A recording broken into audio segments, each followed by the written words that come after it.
Al-Quran juga mengatakan begitu. Lima taquluna ma la taf'alun. Kabura maqtan indallahi an taquluna ma la taf'alun. Wahai orang-orang yang beriman, jangan dong lu mengatakan sesuatu yang tidak lu katakan. Allah murka kepada orang yang mengatakan sesuatu padahal dia tidak melakukannya. Bukan hanya murka Allah, tapi ya gak akan efektif juga. Efektif.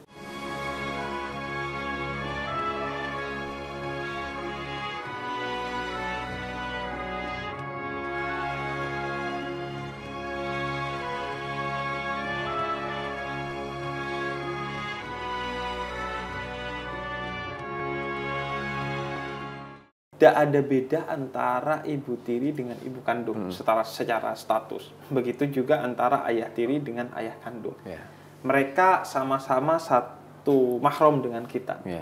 Artinya kita tidak boleh saling menikah, kemudian berbagai hal bahwa mereka itu ya satu mahram, nggak ada bedanya antara ayah tiri dan ibu tiri juga dengan yang kandung gitu. Jadi jelas bahwa mereka itu posisinya sama. Secara hukum dalam Al-Quran posisinya sama. Begitu juga secara batin gitu, secara kasih sayang. Kita dapatkan cerita-cerita, misalnya bagaimana Rasul dengan pengasuhnya. Ummu Aiman namanya. Ummu Aiman ini seseorang yang menemani Sayyidah Aminah, ibu Rasulullah, dalam mengasuh Rasulullah. Dan Rasulullah sangat mencintai Ummu Aiman hingga dalam salah satu riwayat Rasul mengatakan Ummu Aiman ini adalah ibuku setelah ibu kandungku, yaitu Sayyidah Aminah. Jadi beliau menyebut dia ibuku karena saking besarnya kecintaannya. Dan ini juga menegaskan bahwa posisi ibu tiri ya sama juga dengan ibu kandung, dia ibumu gitu. Begitu juga ketika Rasul menjadi ayah tiri. Karena ketika Rasul menikahi Sayyidah Khadijah kan posisinya janda. Punya anak. Punya anak. Dan anaknya itu bernama Hindun. Dan kemudian Hindun ini pernah diriwayatkan berkata, aku adalah orang paling beruntung di dunia. Karena ayahku adalah Rasulullah yang sangat mencintai aku, dan saudaraku adalah Fatimah yang sangat mencintai aku gitu. Itu kan seperti tadi. Pas tiba-tiba di kamar nempelin best daddy dan lain sebagainya. Jadi karena itu kan karena kasih sayang Rasul kepada anak-anak tirinya dari Sayyidah Khadijah. Begitu juga Sayyidah Saudah, istri Nabi Muhammad yang lain, itu ketika nikah dengan Nabi Muhammad anaknya itu 5. Dan Nabi Muhammad sangat mencintai semua anak-anaknya, Saudah ini. Bahkan ini yang menunjukkan bagaimana Nabi Muhammad sebagai seorang ayah tiri sekalipun, beliau sangat mencintai anak-anak tirinya gitu, dari istri-istrinya yang sudah memiliki anak sebelumnya dengan suami sebelumnya. Berarti ya benar yang tidak membedakan itu semua. Kuncinya tidak membedakan, artinya tidak membedakan dalam kasih sayang, tapi mungkin beda dalam perlakuan. Kasih sayangnya tidak beda, tapi mungkin kalau perlakuannya kan beda. Karena adil itu bukan berarti sama. Bukan berarti, wah karena anak kandung gua diginiin, tiri harus diginiin juga. Atau tiri digituin, kandung digituin juga. Ya enggak, setiap anak kan punya karakternya masing-masing, punya pendekatan kita masing-masing juga kepada mereka. Yang penting kasih sayang kita di hati kita tidak berbeda kepada mereka keduanya. Itu kan kalau dalam perlakuan harus berbeda tuh, tadi kan Habib bilang. Berarti kewajiban kita itu sebagai orang tua sambung, maksudnya akan harus sama juga kan dibanding dengan orang tua kandungnya gitu terhadap anak gitu ya? Iya, sama seharusnya. Dalam hal kasih sayang ya. Dalam hal perlakuan mungkin akan beda. Ufas karena sifatnya begini, treatment gue begini. Sedangkan yang lain karena sifatnya begitu, treatment gue begitu gitu. Jangan ngerasa kemudian, pendekatannya harus sama nih. Kalau gue beliin vas ini, yang ini juga harus dibeliin. Belum tentu kalau dalam outputnya. Yang penting kasih sayangnya. Karena misalnya, ya kayak tadi lah, antara king dan queen. Vas dibeliin pedang, nggak mungkin si queen dibeliin pedang juga gitu. Itu yang paling tapi simple. Aku masih sama-sama ngasih, misalnya si Vas dibeliin mainan, ya just aku masih beliin mainan gitu kan. Jadi kayak maksudnya biar salah satu nggak iri gitu ya. Tapi untuk nafkah juga tetap harus sama dong ya Bib ya, maksudnya untuk nafkah sama dalam segala hal, dalam hal nafkah, dalam hal perlakuan, semuanya harus sama-sama berbasis kasih sayang gitu. Kalau jumlahnya ya bisa berbeda ya, tergantung umur. Tapi paling tidak semuanya itu berbasis kasih sayang. Kita dididik untuk tidak perhitungan dalam memberikan kebaikan kepada orang lain. Jangankan anak tiri kita, kepada anak yatim aja kita dididik untuk memberikan kasih sayang dan nafkah gitu, apalagi ke anak tiri kita yang jelas-jelas itu anak kita juga gitu. Dan gini juga yang penting, Quran dan Islam itu secara umum mendidik kita untuk tidak merasa memiliki anak kita dan tidak merasa bahwa nafkah yang kita berikan itu dari kita. Tidak memiliki dalam artian anak itu milik Allah. Sehingga jangan kamu merasa memiliki anak itu. Seperti Nabi Ibrahim yang sangat mencintai Nabi Ismail pada tahap yang lebih, kemudian Allah didik sembelih Nabi Ismail. Agar dia tidak menjadi dalam tanda petik berhalamu yang menyebabkan kamu berpaling kecintaannya daripada ke Allah kepada anak ini, sehingga kemudian itu akan menjadi berhalamu gitu. Dan begitu juga jangan merasa nafkah itu dari kamu gitu. Nafkah itu dari Allah yang dilewatkan, dititipkan melalui kamu. Jadi jangan merasa, oh lo gue udah nafkahin, suatu hari lo harus begini begitu kepada gue. Enggak, itu dari Allah, itu memang rezekinya dia, cuman lewat aja di kita gitu. Sama kayak zakat gitu. Zakat itu jangan ngerasa kita memberi kepada orang miskin, tapi itu hak orang miskin dan kewajiban kita. Jadi kalaupun misalnya dia gak mau bilang terima kasih, ya gak apa-apa gitu. Ya, emang itu rezeki dia, emang itu rezeki dia, dan itu kewajiban kita gitu. Dalam hal agama apa aja yang lo lakukan dalam mendidik anak? Yang pasti sholat dulu ya. Sholat itu wajib gitu. Aku pertama gak ngajarin bacaannya gitu. Maksudnya, ayo sholat walaupun dia belum ngerti, ikutin aja gerakannya dulu gitu kan. Yuk ikutin gerakannya. Nanti lama-lama dia mulai nyaman dengan itu kan. Terus aku panggilin lagi guru ngaji lagi, oh dia sholat udah. Terus belajar sedikit banyak mengenai adab-adab lah untuk anak seumuran dia, udah gitu kan. Apalagi ya kan nggak mungkin disuruh dakwah juga gitu kan. Atau fikih yang berat-berat, oh coba ngafalin surat-surat gitu. Kalau si pas tuh gitu. Surat-surat dalam Al-Quran. Awalnya surat An-Nas, surat Kulhu. Selain, itu sebelum dia masuk SD pun dia sudah bisa itu. Dan aku kayak bangga banget karena ada guru yang bilang ketika lo ngajarin anak lo Al-Fatihah untuk yang pertama kalinya katanya, itu akan terus ke bawah karena dia akan pakai selama dia sholat, dia akan ngajarin lagi nanti ke anaknya dia, ke cucunya segala macam, itu dari lo katanya. Mungkin pahala yang akan terus mengalir ke lo gitu kan katanya. Aku merasa, oh gitu ya, oh alhamdulillah aku dulu ngajarin dia Al-Fatihah kayak gitu kan. Ya udah gitu, oh ya udah bisa Al-Fatihah, udah mulai masuk SD, udah ada tugas-tugas hafalan-hafalan, aku panggil lagi guru hafiz lagi ke rumah gitu, Bib. Nah, itu kalau tipsnya biar si anak ini gak ngerasa terbebani dengan semua pendidikan, khususnya pendidikan agama. Karena kalau pendidikan umum mungkin enggak, karena si anak ini ya karena dia merasa ini emang hidup begitu karena di sekolah kan. Tapi kalau agama kan ekstra ya, tambahan. Nah, itu biar anak enjoy dengan belajar agamanya, termasuk menghafal Quran, itu apa menurut lo tipsnya? Ini nggak tahu ya, ini yang aku lakuin. Ini aku maksudnya bukan sok nasehatin ya, tapi ini apa yang aku lakukan dan aku nggak tahu ini benar apa salah gitu. Makanya ngomong ada Habib sekalian aku ngasih tahu juga apa yang aku lakuin. Aku selalu ngasih dia reward, Bib. Jadi setiap dia hafal satu surat, nanti dia mau beli mainan apa, aku beliin gitu. Nanti dia hafal lagi, dia mau apa, aku beliin gitu kan. Terus kalau misalnya dia awal-awal tuh aku ngajarin dia tahajud sama duha itu waktu lagi setiap bulan Ramadan. Kalau dia full puasanya, tahajudnya full, duhanya full, mau liburan kemana ntar dikasih gitu-gitu. Jadi makanya ada sesuatu yang aku tahan, ada sesuatu yang aku batasin, gak aku kasih seutuhnya, biar itu menjadi reward yang dia kejar begitu dia ngelakuin sesuatu gitu. Jadi dia semangat gitu. Awalnya aku pikir, oh dia ngelakuin ini karena reward doang nih gitu kan. Tapi aku balik lagi aku flashback.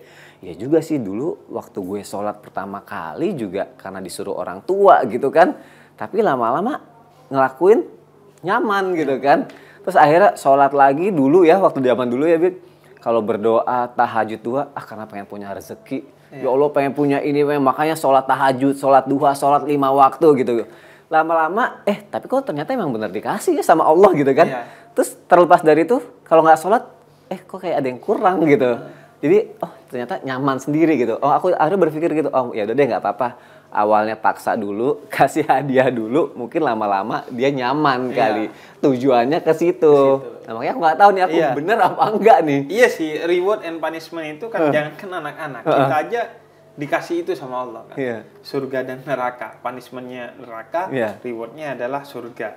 Tapi apakah itu tujuan utama? Kan enggak. Dalam tradisi spiritualitas Islam itu tujuan utamanya sebagaimana hadis Nabi riwayat Sayyidah Aisyah, tujuan utamanya adalah bentuk syukur kita kepada Allah. Tapi reward dan punishment itu bukan berarti kemudian hilang. Jadi gak apa-apa ngasih reward and punishment kepada anak, tapi yang jelas jangan itu hanya berdiri sendiri.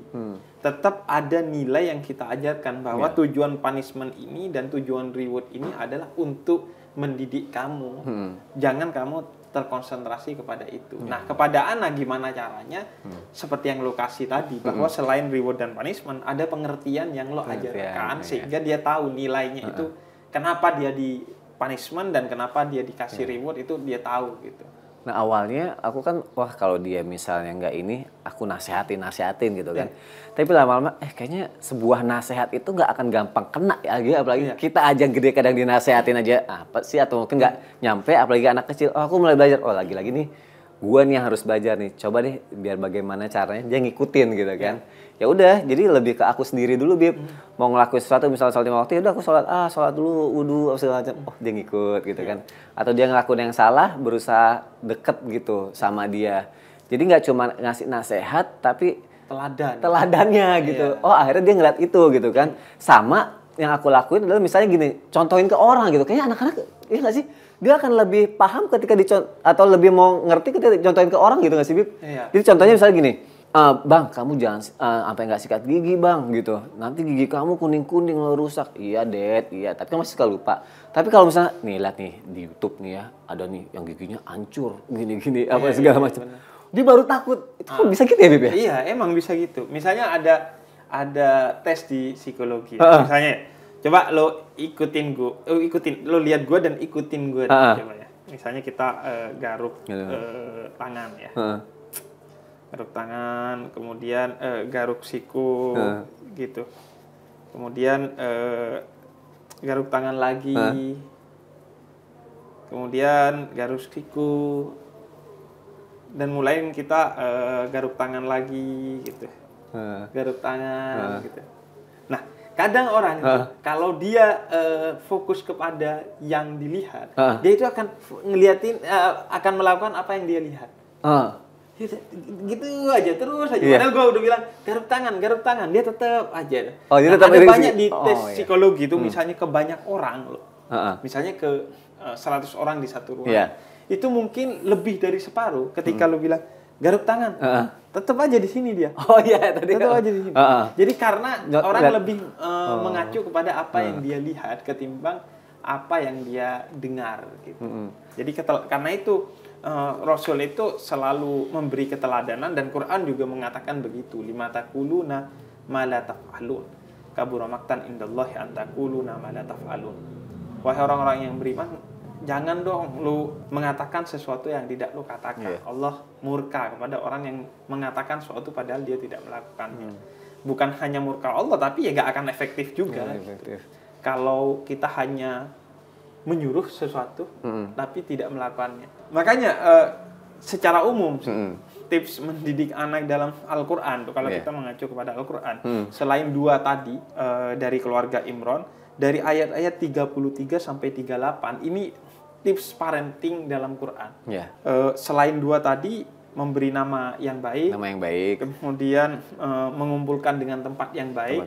Yang ketiga, mendoakan si anak, karena doa orang tua itu sangat mujarab. Karena tempat keramat itu bukan makam wali utamanya, bukan makam habib. Keramat yang paling utama itu orang tuamu gitu. Kalau lu ziarah sana sini, wali sana wali sini, pergi ke wali ini wali itu, tapi lu membengkalaikan orang tua lu, itu percuma. Jadi doa orang tua itu menjadi sangat penting. Kemudian yang selanjutnya adalah memberikan pendidikan yang baik. Sebagaimana anaknya Imran dan Hannah, Maryam dididikkan kepada Nabi Zakaria dalam ayat tersebut. Jadi pendidikan yang baik itu akan menentukan. Nah, sekarang kan orang pengen pendidikannya bertaraf internasional, tapi agamanya jeblos gitu, nggak ada ngajinya karena itu sekolah internasional. Tapi ya udah yang penting pinter umumnya, ini juga yang masalah sih. Kemudian selanjutnya di sana juga dijelaskan kasih makanan yang halalan thayyiban mubarakan, yang halal, baik dan berkah. Gitu. Misalnya karena makanan itu relatif akan berpengaruh bagi karakter si anak. Ada kisah seorang anak dari seorang sufi yang selama 9 tahun dia gak keluar rumah. Dijaga nih pandangannya dan makanannya. Ketika umur 9 tahun dia diajak ke pasar untuk pertama kalinya, dia katakan, wahai ayahku, ini orang baik, ini orang buruk. Kamu kok tahu dari mana kamu tahu? Padahal baru ketemu. Kemudian kata dia, nggak tahu, di jidatnya ada aja tulisan gitu. Yang satu bercahaya, yang satu gelap. Wah, ini karomah artinya. Kemuliaan si anak ini karena dijaga dirinya dari melihat yang haram, mendengar yang haram, dan memakan yang haram. Keesokan harinya dibawa lagi ke pasar, tiba-tiba si anak ini udah gak bilang mana baik, mana buruk. Katanya, menurut kamu itu baik apa buruk? Nggak tahu. Lah kemarin kamu tahu? Iya, hari ini nggak nampak cahaya atau kegelapan itu. Dia cuma nampak ya seperti orang biasa aja dalam pandangan ayahnya. Wah, kemudian ayahnya kenapa ya? Dia tanya tuh pas nyampe rumah. Kamu kemarin pas di pasar ngapain? Karena sebelumnya nggak pernah keluar rumah. Kemudian dia cerita, kemarin pas di pasar, saya itu ada kurma jatuh dari pedagang. Kurma itu kan biasanya bertumpuk, kemudian ada yang jatuh satu, dia ambil, dia makan. Dia nggak mencuri. Kurma itu jatuh, tapi karena itu bukan haknya dia dan dia gak minta izin dimakan, maka itu haram. Itu yang menghilangkan 9 tahun karomah yang sudah dia susun. Itu ibarat gara-gara kurma doang. Iya, ibarat puzzle yang disusun terus lu tarik bawahnya runtuh gitu. Nah, konsumsi barang-barang yang halal itu adalah juga pendidikan yang penting. Dan itu kan dari kita ya. Kalau nafkah kita sudah didapatkan dari cara yang haram atau cara yang subhat. Subhat ini nggak jelas halal haramnya, itu sebaiknya ditinggalkan. Ketika itu kita beri kepada anak kita dan menjadi darah serta daging dia, maka itu akan mempengaruhi karakter dia dan kedekatan dia kepada Allah gitu. Orang yang mengkonsumsi barang-barang haram, dia akan didorong kepada jalan setan gitu. Akan susah untuk melakukan kebaikan. Dari cara ngedapetinnya aja udah salah, apalagi pas dimakan makanya jadi itu maka semua. Dia akan jadi buruk. Kayak Allah bilang kulu wasrobu wala tusrifu, makan dan minum jangan berlebihan. Konsumsi jangan berlebihan itu bukan hanya makan dan minum maksud Allah, tapi main game ya jangan berlebihan. Nonton YouTube ya jangan berlebihan. Semua nonton TV jangan berlebihan, semuanya jangan berlebihan. Jadi bukan berarti konsumsi itu maksudnya yang dimakan dan minum aja. Tapi yang lu mainin, yang lu tonton, yang lu denger itu juga namanya konsumsi gitu. Informasi, hiburan gitu. Bang masuk sih BPA, apalagi kalau misalkan zaman milenial sekarang. Nggak semua orang, mohon maaf ya, nonton YouTube ya sesuatu yang dinasehatin seperti ini gitu kan. Sesuatu yang udah fun-fun aja, hura-hura aja gitu kan. Makanya tadi yang kata Habib bilang, ya udah sebagai orang tua dan apa yang sudah aku berusaha lakukan, berusaha ngajarin yang baik-baik dari segi makanannya, tingkah lakunya. Kayak fast day misalnya. Aku sekarang berusaha jadi temen dia gitu. Tadinya aku pikir nih, aku takut nih, anak bakalan gak nyaman nih diajarin agama gitu. Diajarin mana yang benar, mana yang salah sejak kecil. Ternyata dia nyaman gitu. Mulai sekarang aku kadang suka pantau melalui CCTV nih, kalau subuh nih aku pengen lihat dibangun apa enggak nih ya kan. Oh dia sholat subuh, alhamdulillah gitu kan. Terus dia seneng gitu kan. Terus dia seneng banget kalau, oh yuk dad, seminggu sekali ada yang namanya Boys Days Out. Boys Days Out. Itu penting banget. Dia pengen banget, aku cuma pergi berdua sama dia. Mami nggak boleh ikut gitu. Jadi nanti kemana apa segala macam, maunya berdua aja sama dia gitu. Terus kalau dia dimarahin sama maminya, dia nangisnya ke aku. Jadi aku ngerasa, oh berarti alhamdulillah nih gitu. Apa yang aku kasih, dia tidak terbebani tapi dia nyaman dan dia melakukannya gitu, Bib. Jadi kan kayak itu jadi satu penyemangat juga buat aku ya gitu ya. Tapi yang lagi aku bingung, oke, gue udah ngelakuin berusaha menjadi seorang ayah yang baik gitu. Tapi posisinya apakah sebatas ini aja? Sedangkan kalau Rasulullah kan bilangnya, ya ibumu, kalau aku dengar kisahnya ya, ibumu. Ayahnya. Padahal gue udah berusaha ngasih yang terbaik gitu, dari segi agama gitu. Apakah tetap mulia seorang ibu meskipun surga di bawah telapak kakinya gitu? Sama sih, itu hanya majazi aja, hanya sifatnya simbolik aja sih. Tapi semua orang tua baik itu ibu dan ayah sama posisinya, tergantung pendidikan dan amalan yang dia berikan kepada anaknya. Kemuliaan itu bersifat kualitatif, tidak kuantitatif gitu. Bukan karena ibumu yang menyusui yang ini itu enggak sih, karena tergantung secara kualitatif lu kasih sayang enggak kepada anak itu. Ketika juga mengasihi, maka sama pahalanya gitu di sisi Allah. Jadi itu hanya secara simbolik aja menurut para ulama, karena si ibu ini mengalami 3 fase yang sangat berat secara fisik, yaitu mengandung anak 9 bulan, melahirkan anak, mempertaruhkan nyawa, dan menyusui anak selama 2 tahun. Itu simbol untuk menjelaskan bahwa ibu itu punya 3 fase, tapi bukan simbol kemuliaan ibu 3 kali lipat dari ayah sih. Oh bukan ya, karena itunya aja. Sama aja. Tapi dan yang paling penting menurut gua tadi yang Dad's Day Out. Boys Day Out. Jadi laki-laki ya. Jadi membangun tradisi-tradisi positif di keluarga kita, karena anak itu akan besar dan tumbuh dalam tradisi. Ketika lu bikin tradisi yang baik, maka itu akan melekat kepada anak. Karena kayak gue misalnya, 70% diri gue saat ini adalah apa yang ditradisikan oleh ayah gue gitu. Iya, betul. Itu yang masih melekat. Kecil itu adalah momen kita mengisi sebanyak mungkin insight kepada anak kita untuk yang luar biasa akan menjadi biasa karena dibiasakan gitu. Jadi membiasakan hal-hal yang menurut lu penting. Apa sih value-value yang menurut lu sangat penting dalam hidup ini? Cepet-cepet itu tanamkan di anak ketika kecil. Misalnya, haram halal, ya udah. Memahami dan menghafal Al-Qur'an, ya udah. Kejujuran, ya udah gitu. Kasih sayang, ya udah. Pokoknya poin-poin yang menurut lu paling penting itu sedini mungkin. Berarti disiplin sejak dini itu nggak apa-apa. Dan dikemas dalam tadi kayak kebiasaan yang fun gitu. Karena gini, pelajaran dari guru gua yang lucu itu lebih melekat di kepala gua daripada guru gua yang killer. Oke, Sony, thank you ya, udah main ke sini ya. Aku makasih banget dapat ilmu yang bermanfaat. Ngasih sesuatu yang luar biasa buat anak, biar menjadi biasa kalau dibiasakan seperti Habib bilang. Jadi gua sebenarnya ngasih secara teoritis, tapi yang paling penting tadi gue belajar secara praktis apa yang dilakukan Sony tersebut. Karena kadang teorinya kita sudah hafal gitu. Tapi prakteknya itu dia yang kita susah. Sama istiqomahnya juga ya, Bebe. Sama menjaga perasaannya kan, menjaga kesabarannya dan lain sebagainya. Dan semoga kita semua yang mungkin belum punya anak segera dikaruniai anak. Ngomong-ngomong, kalau lo minta amalan, nih sering gue dimintain amalan di dalam Al-Qur'an itu diajarkan bahwa amalannya salah satu amalan Nabi Zakaria ketika minta anak selalu memperbanyak membaca satu ayat dalam Al-Qur'an, doanya Nabi Zakaria, Rabbi la tadarni fardan wa anta khairul warisin. Semoga kita yang belum punya anak semoga segera punya anak, dan yang jadi orang tua semoga jadi orang tua yang baik. Thank you.